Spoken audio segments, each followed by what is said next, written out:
Assalamualaikum warahmatullahi wabarakatuh. Perkenalkan, saya Yusri Aizatul Ulfa, mahasiswa PPG Kimia Angkatan 3 LPTK Universitas Sultan Ageng Tirtayasa, Banten. Pada kesempatan kali ini, saya akan membuat video pembelajaran tentang mengenai uji kinerja saya selama menjalani PPG dalam jabatan ini. Berikut kartu daftar ujian saya, yaitu dengan nama peserta sebagai berikut. Berikut video pembelajaran mungkin saya dalam kegiatan PPG dalam jabatan ini. Terima kasih. Wassalamualaikum warahmatullahi wabarakatuh. Assalamualaikum warahmatullahi wabarakatuh. Waalaikumsalam. Waalaikumsalam.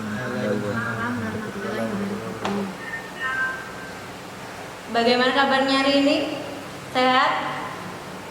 Alhamdulillah. Alhamdulillah. Kesehatannya tetap dijaga ya, tetap patuhi protokol kesehatan, kemudian makan makanan yang bergizi, kalau keluar rumah jangan lupa pakai masker. Tadi ada yang izin, Jo izin karena charger laptopnya rusak dan belum ada gantinya. Semoga melalui rekaman video ini nanti Jo bisa mengikuti pembelajaran yang kita lakukan hari ini. Sebelum kita mulai pembelajaran, suaranya Bu Iza terdengar jelas apa enggak? Jelas, Bu. Jelas ya? Oke. Oke. Sebelum pembelajaran dimulai, marilah kita berdoa menurut agama dan keyakinan kita masing-masing. Berdoa silakan dipimpin oleh Ardiansyah. Sebelum memulai kegiatan pada hari ini, marilah kita berdoa kepada agama dan keyakinan masing-masing. Berdoa dapat dimulai.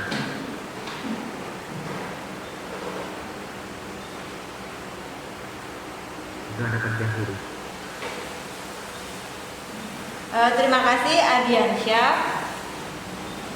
Kemudian ini saya untuk mengecek kehadiran kalian. Jadi meskipun hadir di Zoom, jadi kita tetap ngisi daftar hadir lewat Google Form yang saya kirim lewat WA. Jadi saya kirim dulu ya.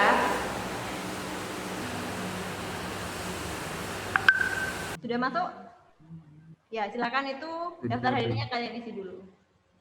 Baiklah, pada kesempatan hari ini kita akan belajar tentang konsep asam basa. Jadi, apakah sudah terlihat tampilan PowerPoint-nya?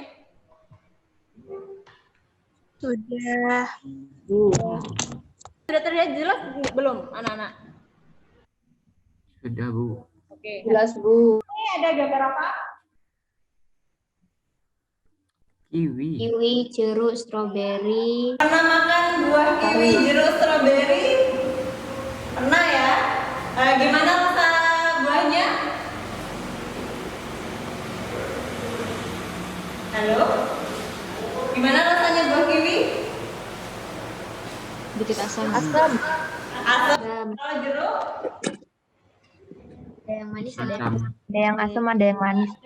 Nah, ada yang tahu nggak gambar yang keempat ini gambar apa? Pare. Nah, pare. Benar. Gimana rasanya pare? Pahit. Pahit. Ya, sebenarnya rasa yang ada dalam buah ini itu ditentukan dari sifat zat yang terkandung di dalamnya, yaitu ada asam, ada basa. Hari ini kita akan mempelajari tentang asam dan basa. Namun untuk mengetahui asam dan basa, bagaimana caranya? Apakah kita harus mencicipinya? Mesti, Bu. Tidak. Kalian tahu nggak air aki? Air aki itu rumus kimianya apa? H2SO4. H2SO4, ya. Air aki itu termasuk asam atau basa? Apakah kita mau mencicipinya? Sebagai kita ketahui ya, air aki itu merupakan salah satu contoh dari asam. Tapi kita tidak boleh mencicipi H2SO4 itu. Kenapa?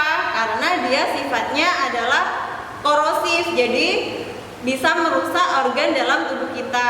Jadi untuk mengetahui zat itu termasuk asam atau basa, maka kita akan mempelajari melalui materi hari ini. antara lain kalian nanti dapat mengetahui permasalahan yang ada di kehidupan sehari-hari. Misalnya mengapa karat besi itu lebih mudah dibersihkan dengan menggunakan larutan asam. Kemudian mengapa di kamar mandi untuk membersihkan lantai kamar mandi itu biasanya digunakan pembersih lantai. Itu merupakan salah satu contoh aplikasi asam dan basa dalam kehidupan sehari-hari.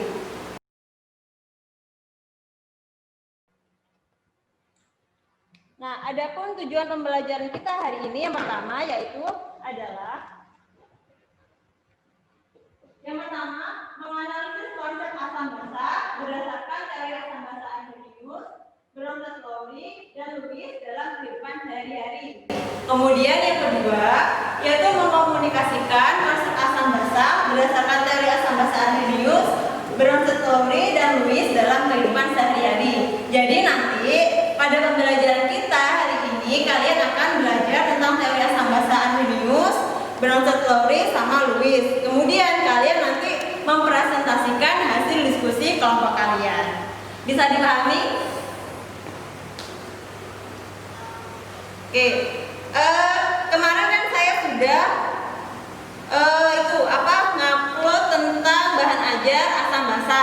Jadi untuk mengetahui pemahaman kalian tentang asam basa, marilah kita lakukan pretest lewat aplikasi Quizizz. Oke, silakan dikerjakan.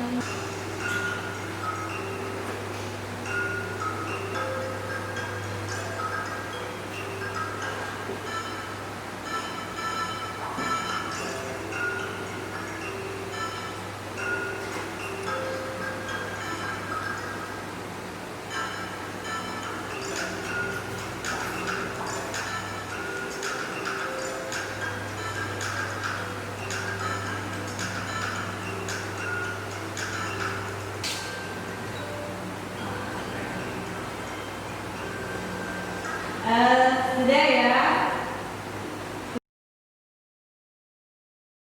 Itu berapa? 2B ada apa aja?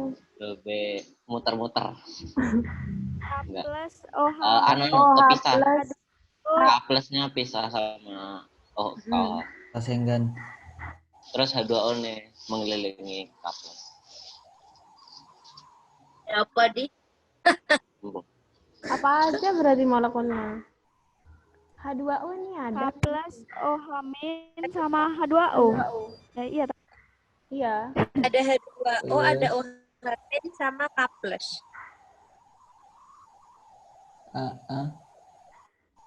Ya. Itu ada H2O. Enggak ya, ada deh. Ada. Iya kok muter-muter kan. H2 O H2O K plus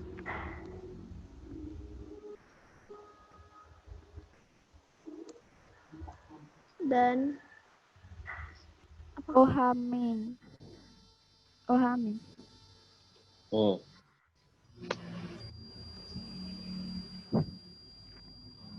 Izin mudik. Kayak udah gak ada semangat kimia.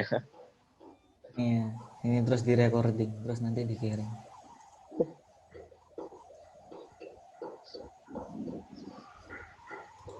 dan sama reaksinya lah. Berarti 2O paham.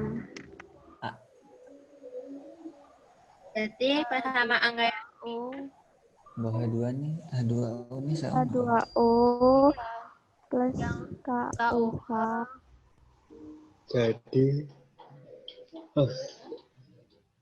Jadi OH min 2O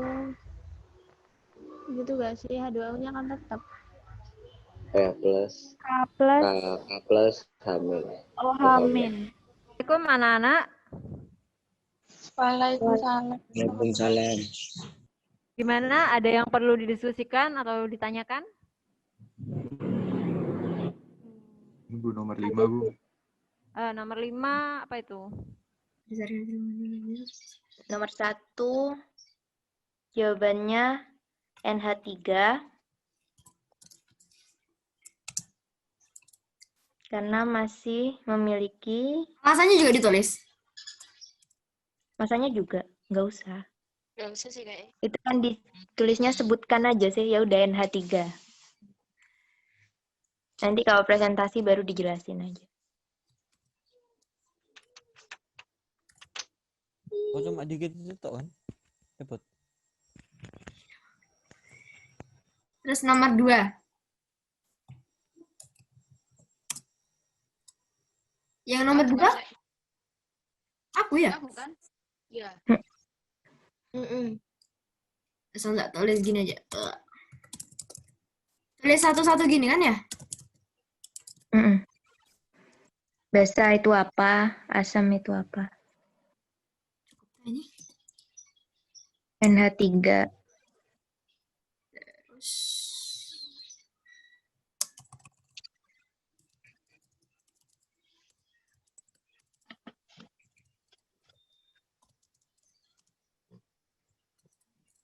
B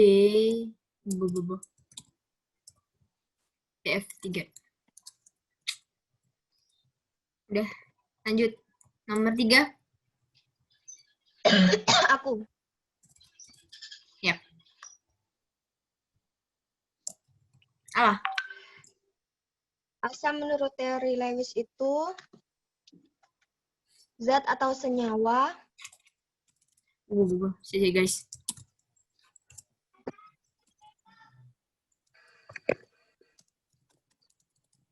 atau senyawa yang dapat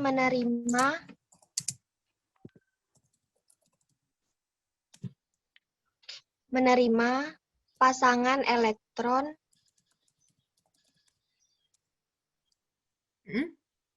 bebas Ya. dari zat atau senyawa lain. Yang mana tadi? Assalamualaikum, anak-anak. Waalaikumsalam, Bu. Waalaikumsalam. Gimana, ada kesulitan? Ada yang Tadi perlu sebenarnya ada, Bu, tapi sudah didiskusikan, jadi sudah mengerti semua, Bu. Sudah selesai juga kerjaannya. Bentar. Ya. Nggak ada yang mau ditanyakan? Sudah, Bu. Tadi sudah kita diskusikan, terus sudah setuju semua. Jadi insya Allah sudah mengerti semua, Bu. Oke. Saya tinggal ke kelompok yang lain kalau gitu ya. Ya, oke, Bu. Terima kasih ya, Bu. Ya, sama-sama. Diskusinya dilanjutkan. Ya, Bu.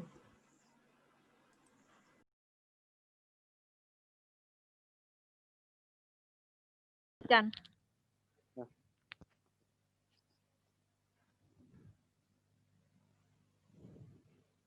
Nah, selanjutnya besaran gambar 2A ketika KOH belum ditambahkan ke dalam air, zat molekul apa saja yang ada pada gambar 2A?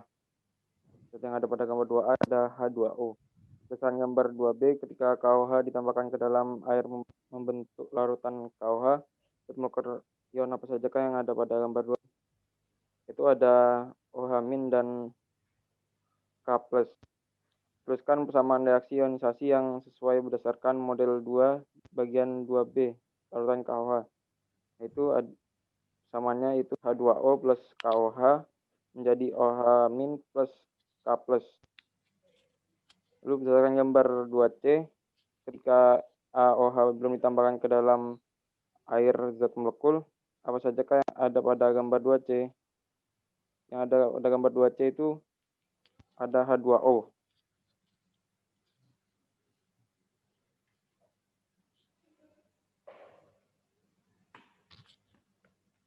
Lalu berdasarkan gambar 2D, ketika NaH ditambahkan ke dalam air membentuk NaOH zat molekul ion apa saja yang ada pada gambar 2D, itu ada OH- plus Na plus, dan juga ada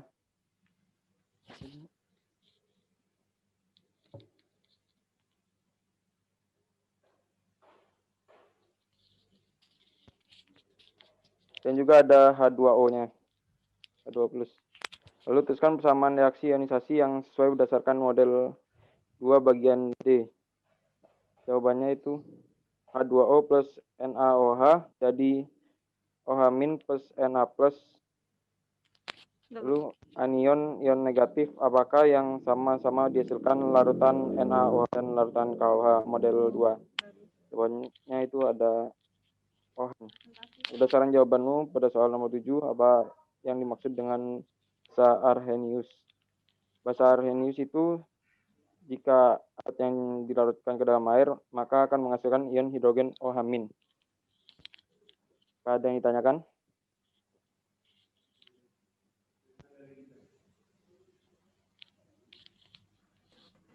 Enggak jelas. Oke. Itu ya, Siapa ini? Anda Bu mau tanya.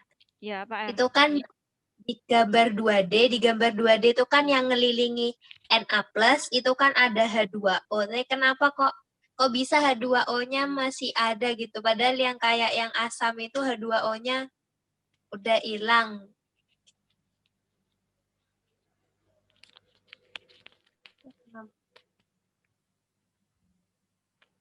Ada yang mau jawab? Itu belum ditulis. Lupa ditulis tadi.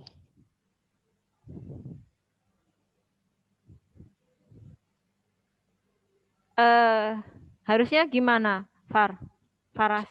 Harusnya ada H-nya juga. Harusnya ada? H-nya juga. Ya, ada H2O-nya juga. Jadi gini ya, saya share screen dulu. Ini. Sudah kelihatan belum? Belum, Bu.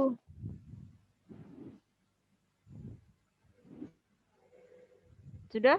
Kah? Sudah kelihatan? Belum, Bu. Masih loading, Bu. Oh ya, ditunggu aja kalau gitu. Bu, saya boleh izin ke kamar mandi, Bu? Boleh. Izin ya, Bu? Daripada dengan polisi itu kamu.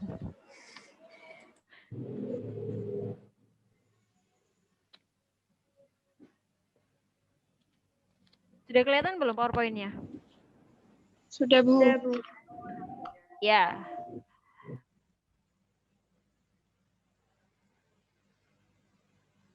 Jadi kalau dulu kita kan mengklasifikasikan asam dan basa itu kan biasanya dengan cara mencicipi.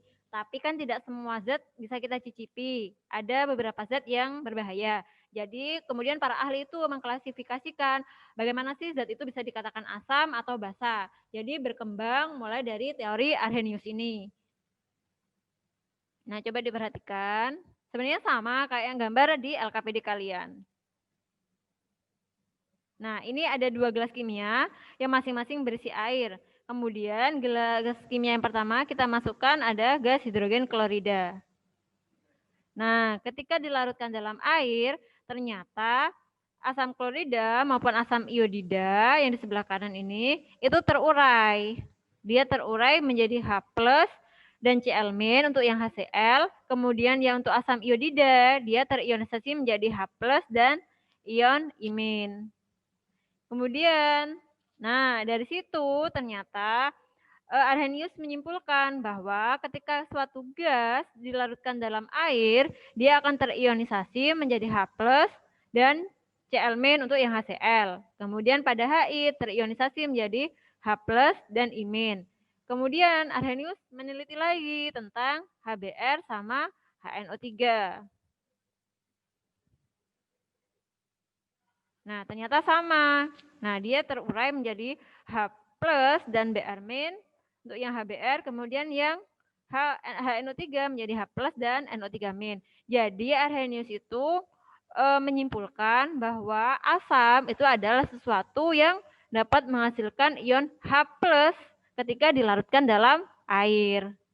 Nah, sebenarnya H+ ini dia akan bergabung dengan H2O membentuk H3O+.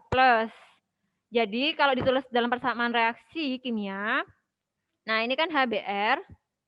HBr ini kan menjadi H+ dan Br-. Ada yang menuliskan H+ ini diganti dengan H3O+. Jadi sama saja H plus atau H3O plus itu sama saja. Dari sini bisa dipahami? Bisa, Bu. Nah, sekarang bagaimana dengan yang basah?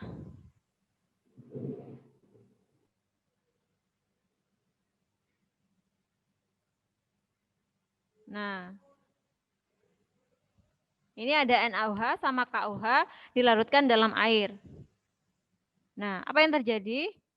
Na plus sama OH- itu terurai. Begitu juga dengan KOH, terurai menjadi K plus dan OH-.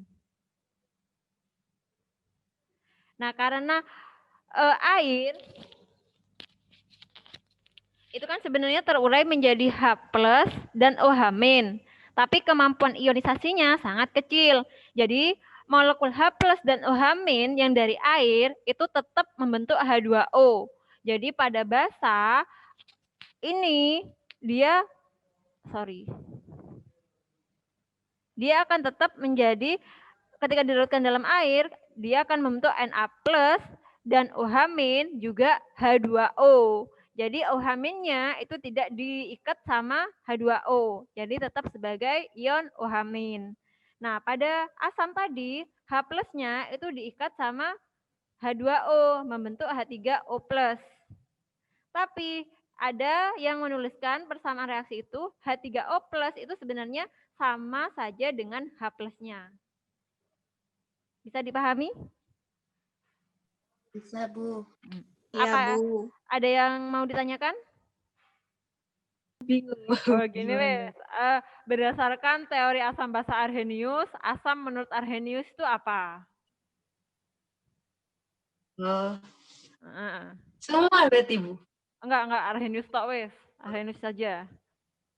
Asam menurutnya Arrhenius itu asam adalah senyawa. Jadi kalau asam itu senyawa yang bisa menghasilkan H plus. Kalau misalkan basanya itu menurut Arrhenius itu yang bisa menghasilkan OH-. Oke, ada pendapat lain? Apa sama dengan pendapatnya Gita? Sama, Bu. Oke, sama. Selanjutnya teori asam basa menurut Bronsted-Lowry. Siapa yang mau menyampaikan kesimpulannya? Asam itu apa menurut Bronsted-Lowry?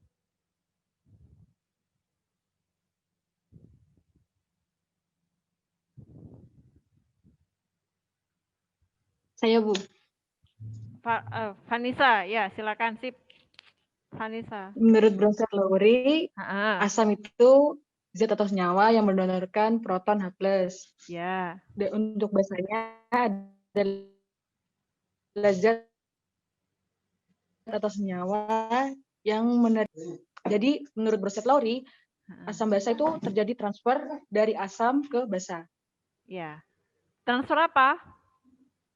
Proton. Ya. Proton H+. Ya, sip benar. Ada lagi yang mau menambahkan?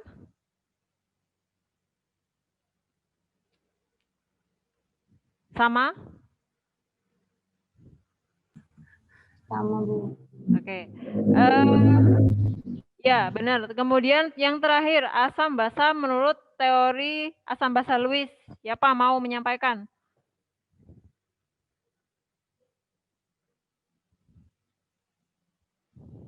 Gusti Putri. Silakan, Put.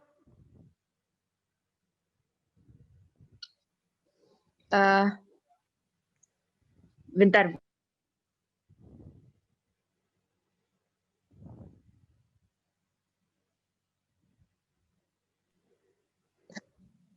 Jadi, berdasarkan teori dari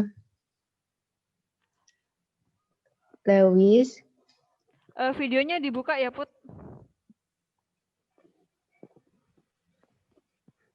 Bentar. Ngapain kamu, Put?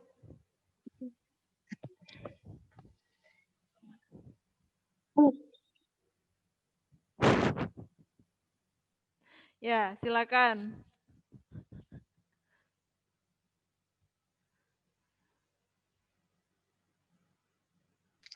Maaf Bu, masih matiin aku. Saya ada Bu. Jadi Oh ya, wes oke. menurut Lewis itu basa merupakan senyawa atau spesies yang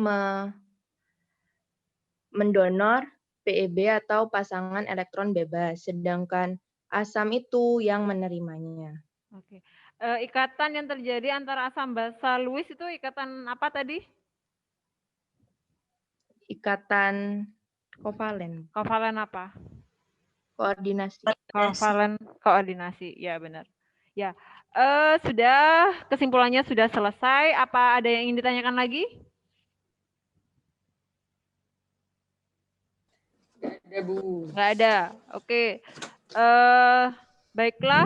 Sekarang kita lakukan refleksi terhadap kegiatan pembelajaran kita hari ini. Manfaat yang kalian peroleh apa, kemudian kekurangan dari pembelajaran kita seperti apa, nanti upaya perbaikannya apa, gitu ya. Siapa yang ingin menyampaikan pendapatnya sebelum ditunjuk-tunjuk?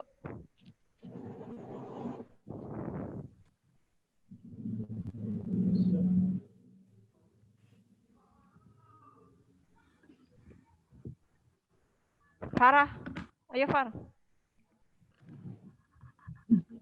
Yang saya dapatkan dari pembelajaran hari ini itu bahwa untuk mengetahui senyawa asam atau basa itu tidak mesti dengan mencicipinya.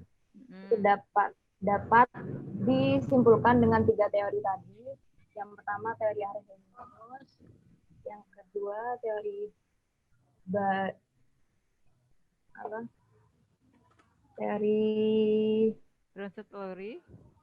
Bronsted-Lowry, yang ketiga teori Lewis. Terus pembelajaran daring dengan cara Zoom seperti ini gimana menurut pendapat Farah? Kesannya? Menurut saya dengan Bu Iza tadi menunjuk teman-teman yang random, maka semua bisa punya kesempatan untuk menyampaikan pendapatnya. Dapat berani menjawab gitu.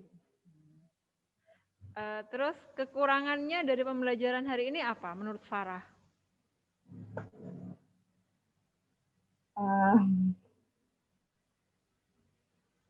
Nggak ada Bu menurut saya. Nggak ada. Oke. Terima kasih Farah. Satu lagi, cowok, siapa mau mengajukan diri sebelum saya tunjuk?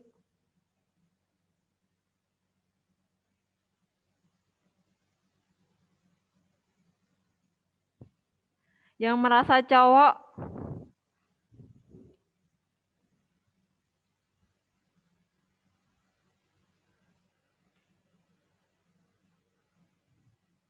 Halo? Cewek semuakah ini?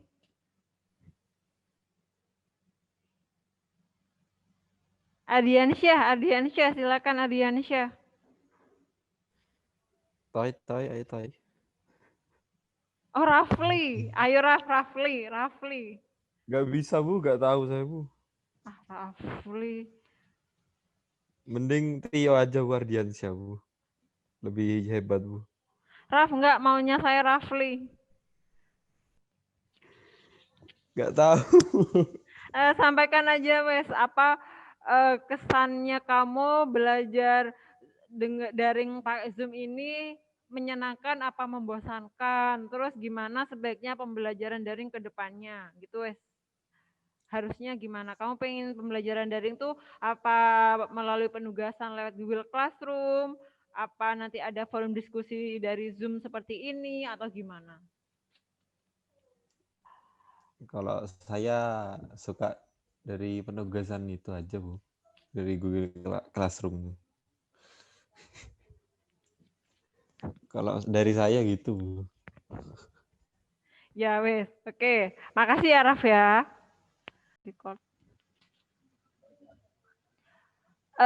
Baiklah, sekarang refleksi ya, satu cowok lagi tentang pembelajaran Zoom kita hari ini. Gimana? Coba Jo, silakan Jo.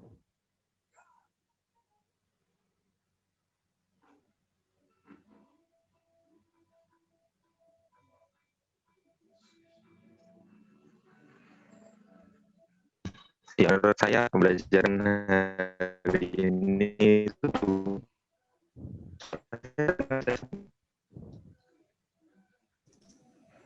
Suaranya kok putus-putus ya, Jo? Jo, videonya dimunculkan ya, Jo?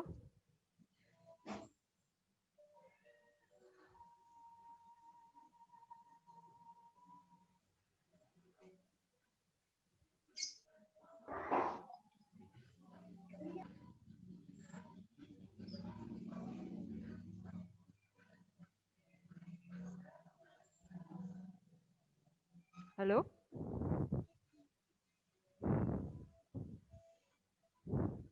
Oh, internetnya lagi bermasalah. Oke, kalau gitu Ardiansyah aja. Silakan Ardiansyah, gimana tentang pembelajaran menggunakan Zoom seperti ini dalam pembelajaran daring? Nah, menurut saya pembelajaran daring ini agak membingungkan sebenarnya, terutama pada pembagian Pembagian apa? satu gitu bilangnya, Bu. Pembagian apa, Ar? Pembagian apanya? Pembagian waktunya itu kadang pembagian waktunya, Bu.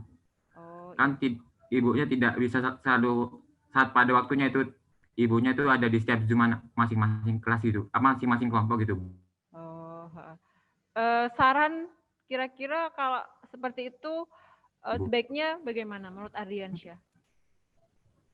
Kalau saran mending jadi kayak gini aja gitu seperti biasanya, presentasi per kelompok gitu, Bu. Presentasi per kelompok gitu ya. Setelah itu sebelumnya ada sesi kayak tentang waktu diskusi juga seperti sebelumnya. Gitu. Jadi ada materi dipelajari sebelumnya gitu, Bu. Oh iya.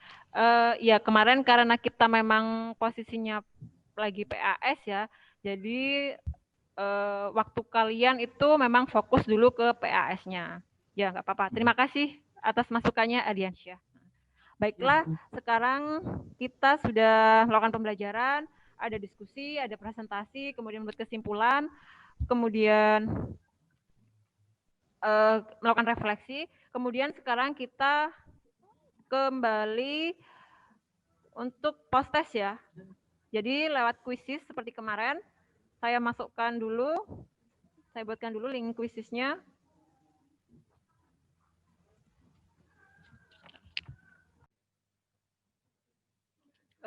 Maaf ya, saya barusan terdampar. Sudah masukkan ya kuisisnya, linknya? Sudah, Bu. Oke.